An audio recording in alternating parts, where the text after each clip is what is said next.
আসসালামু আলাইকুম গাইস। আমি সৌদি আরব থেকে বড় মতো বাবুল। দেখেন আমার বাংলাদেশ থেকে আমার এক চাচাতো ভাই আসছে, তাই বাড়ির থেকে মা কি জিনিস দেখেন, ইলিশ মাছ কিনিয়া, ইলিশ মাছ, গরুর মাংস বোনা করে দিয়ে দিছে, মধু আসিল করে মধু দিয়ে দিছে, মানে যা লাগে আছে তা দিয়ে দিছে। মা কি জিনিস দেখেন। এই যে আমার চাচাতো ভাই দেশের তে আসছে, তো সব কিছু দিয়ে দিছে যা লাগে, মানে কিছুই বলি না, বলছি দেওয়া লাগবে না, কারণ মা তো মাই, কারণ সন্তানের লেগে দেখেন দিয়ে দিছে।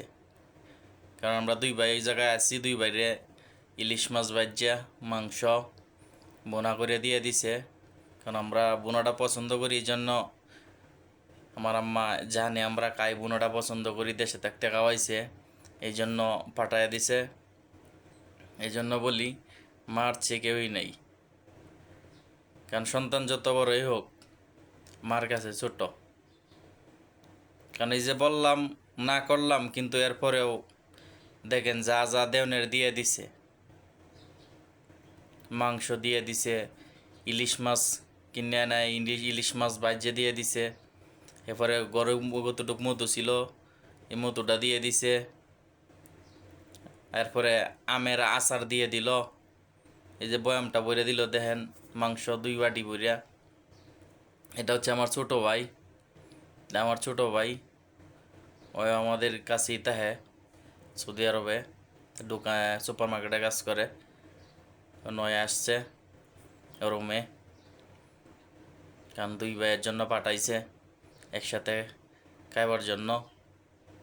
মা বলছে 2জন একসাথে বৈশা খায়ও, যেন 2 ভাই একসাথে বৈশা খাবার জন্য পাঠায় দিছে।